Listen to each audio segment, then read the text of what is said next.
The year was 1998, and the hottest game on planet Earth was Pokémon. It was groundbreaking, life-changing, and there definitely weren't any other notable games released that year. At least as far as 7-year-old me was concerned. But even looking back, there's no competition. All my friends had Game Boys and showed off the latest creatures they found in this massive world that fit in your pocket. But as Pokemania continued to grow with the TV show's launch and the release of the trading cards, we all wondered when or if we'd see our Pokemon on the not-so-big screen in full 3D on Nintendo's latest home console.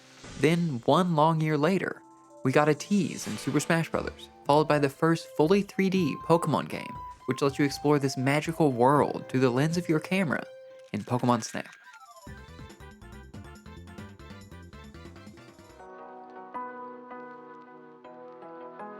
Hey everybody, and welcome to another episode of BacklogBusters, where I'm busting out my gaming backlog with the help of your suggestions and finding out if these games are still worth playing today. And this one's been on my mind for a while.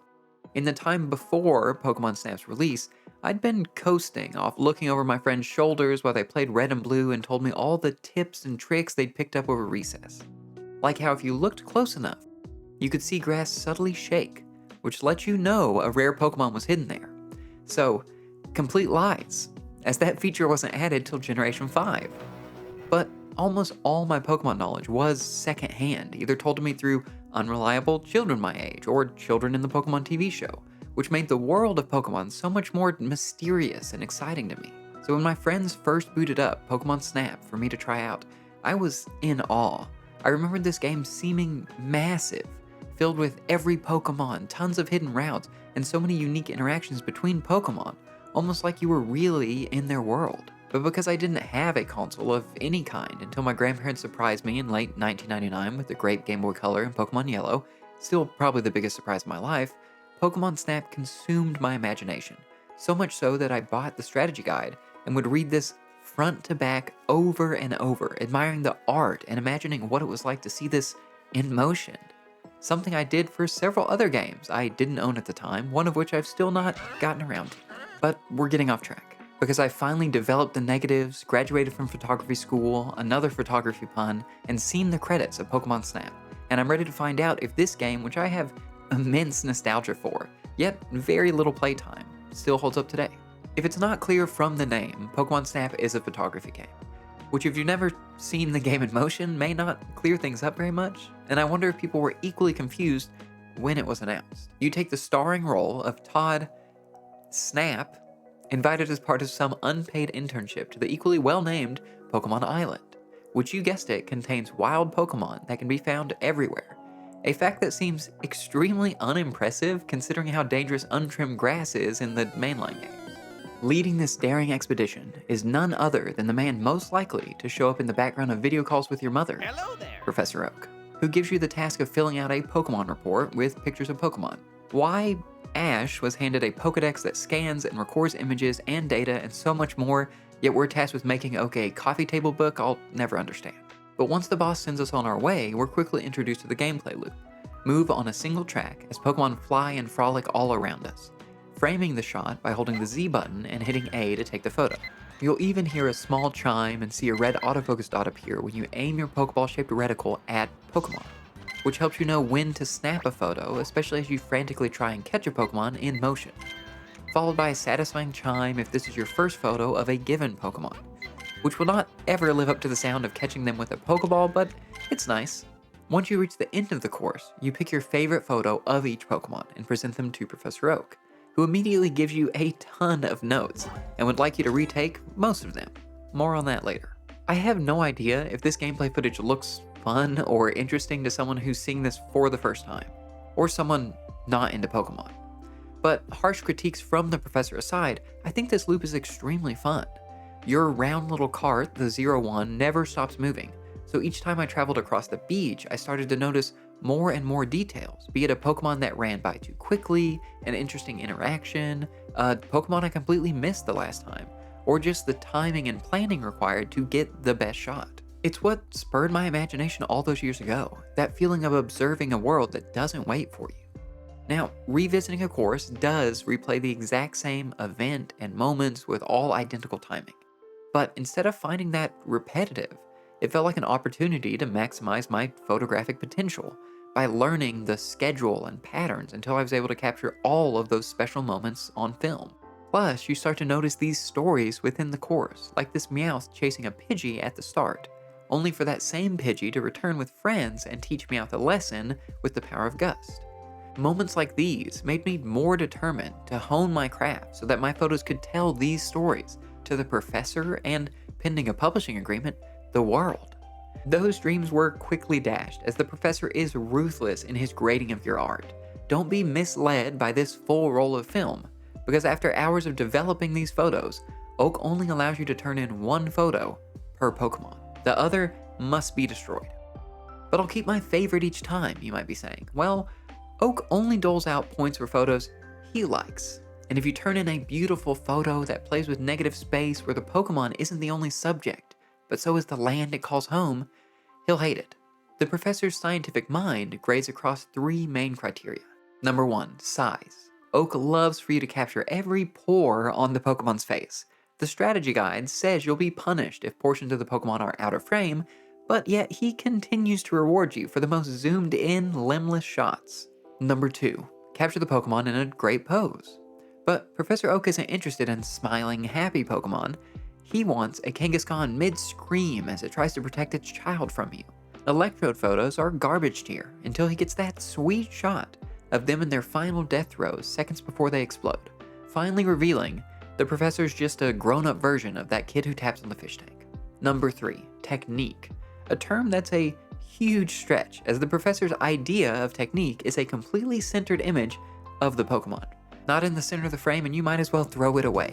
Somehow, the man that invented the Pokedex and the very vehicle you're riding in can't crop a photo. But don't forget there are bonus points awarded if you capture a special pose, like a surfing Pikachu, or if you manage to get other Pokemon in the shot. Meet either of these criteria and it will guarantee whatever photo you used to be attached to is trash now. I had to keep reminding myself that these photos are intended for a research report, which might explain why he's so clinical with the judging. But can Oak seriously not imagine the resale potential of these stirring artistic shots I'm taking? Nope. He makes you sell out and destroy your art in favor of these disgusting, slightly higher scoring pictures. As I played further into the game, unlocking more courses to photograph, I started to question the scientific intent of the professor.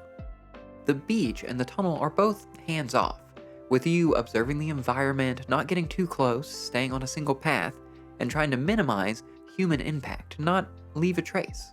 Then the professor hands you a bushel of apples, mentioning how a little food might draw the Pokemon closer, and casually bring up the idea of maybe hurling them at an electrode, which causes them to self-destruct, so I hope you like your apple slices served in prison. Oak strips away any scientific integrity he appeared to have at the start, instead pushing you to get the shot by any means necessary. Domesticate an entire brood of Charmander through overfeeding, turn rivers into apple bombing stations for one lousy Starmie, and it doesn't stop there. As his ego grows, he drops all pretenses of feeding the Pokemon, and he gives you a Pester Ball, the scientific equivalent of a rock, for those Pokemon so bold as to not smile in exchange for small fruit. Later, he supplies you with musical instruments to bother those with even thicker skin. And while officially I cannot condone Professor Oak's actions, there is a certain thrill to capturing a Pokemon in an entirely new pose worth tons of points. Or the times when saving a Jigglypuff's life results in a solo performance. Or saving a flopping Magikarp, allowing it to evolve into a mighty Gyarados. These items, while being the most unscientific devices I've ever seen, do let you lure out Pokemon hiding across the stages, trigger dozens of new interactions, and open up even more routes and courses. My only large complaint about the game is that Oak pulls the plug on your summer internship a little too quickly. There are only 63 total Pokemon in the game out of the 151 that were available in this first generation, spread across 6 main courses and a bonus course. Capturing decent photos of all of them took me around 4.5 hours of playtime, and I played through this all on the Nintendo Switch with the N64 controller paired with their Nintendo Switch Online plus expansion pack subscription service, which might have led to some smoother gameplay and maybe ease of aiming, but I can't imagine this game would take you much longer unless you wanted to max out your score on every single Pokemon. Well done. Sadly, it felt like the little puzzles to evolve, draw out, and get the perfect pose on certain Pokemon were only just ramping up, and I was surprised to see credits roll before making it even halfway through the list of Pokemon for this generation, which I thought were gonna be in here. Congratulations. This maybe explains why IGN, who was tracking rental numbers at the time, listed Pokemon Snap as the top video game rental in October of its release year and later in November of that same year. Because you would have no problem finishing this game in a weekend or even a long Saturday, which might put this game in the running for the perfect rental game. Those high rental numbers were also probably helped by Blockbuster having Pokemon Snap machines that would let you print out your in-game photos of these digital monsters, something I regret never getting to experience to this day. Now, how would I sum up my experience with this game, and would I recommend this game to you? It might be hard for me to see through such thick nostalgia goggles, but I think this game lands at a 4 out of 5, a weathered gem. The idea of being a semi-passive observer of a game world like this is such a unique concept, which I think Pokemon Snap manages to turn into an extremely fun game that keeps the familiar gotta catch 'em all drive of the mainline games, but provides detail to these worlds not seen outside of the TV show, for the time at least. It even carries on the tradition of always having a rival, this time in Professor Oak's grading criteria, which while strict, does provide a lot of satisfaction once you learn how to take the highest scoring photos possible. And in a purely virtual and imaginary world, the act of puzzling out how to get the right reaction of these Pokemon with these annoying items is exciting, as is being dropped into brand new courses with all new Pokemon patterns to learn. The negatives are that this is a very short game, even shorter if you don't snap them all. Some of the puzzles are also a little obtuse, and I was definitely disappointed at the lower number of courses and Pokemon that I was hoping to see in here, which is why I'm intentionally not showing off too much of the courses, poses, and Pokemon who do make the cut, because I did have a great time playing this and discovering them. And if you have even the slightest fondness for Pokemon, I think you'll have a great time as well.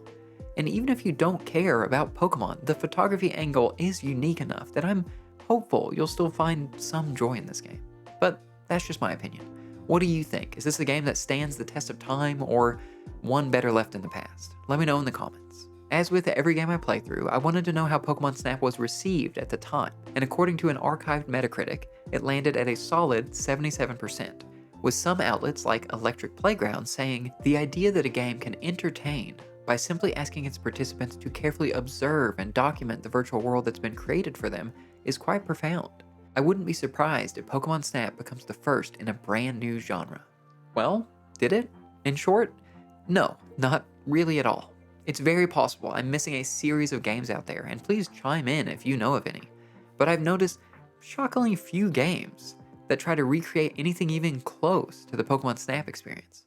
You've got photography games like Umurangi Generation, which is about snapping photos of specific scenes, objects, or people, but not specifically just creatures, and you are free to move around the world to get any angle you'd like, in addition to being given much more artistic freedom in your photos without Oak as your judge.